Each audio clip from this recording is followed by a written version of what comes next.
বাংলাদেশ ছাত্র অধিকার পরিষদের সংগ্রামী সভাপতি এবং জুলাই গণঅভ্যুত্থানের অন্যতম সংগঠক এখানে আপনারা এতক্ষণ শুনছিলেন যে বিডিআরের যারা যাদেরকে বিডিআর বিদ্রোহ বলা হয়েছিল শেখ হাসিনার আমলে, স্বৈরাচার শেখ হাসিনার আমলে, সেই সকল বিডিআরের যারা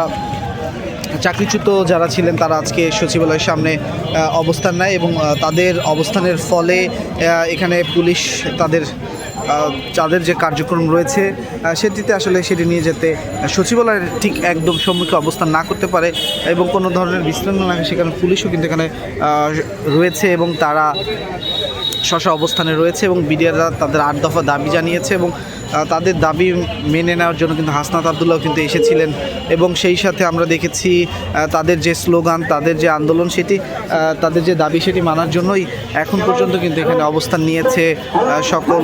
বিডিআর সদস্যরা সারা বাংলাদেশ থেকে। তারা এসেছে 2009 সালে বিডিআর বিদ্রোহ নামে বিডিআর যে হত্যাকাণ্ড চালিয়েছে এমন কথা কিন্তু বলছে এখানে যারা আন্দোলনকারী রয়েছে। আপনারা হয়তো অনেকে দেখেছেন যে এখানে আসার পরে অনেকে আমাকে জড়িয়ে ধরেছে, দেখেছেন না? আমিও অনেককে জড়িয়ে ধরেছি, মনে হয়েছে যে আমার আপন ভাই অথবা আমার বাবা অথবা আমার চাচা, তাই দেখেছেন না?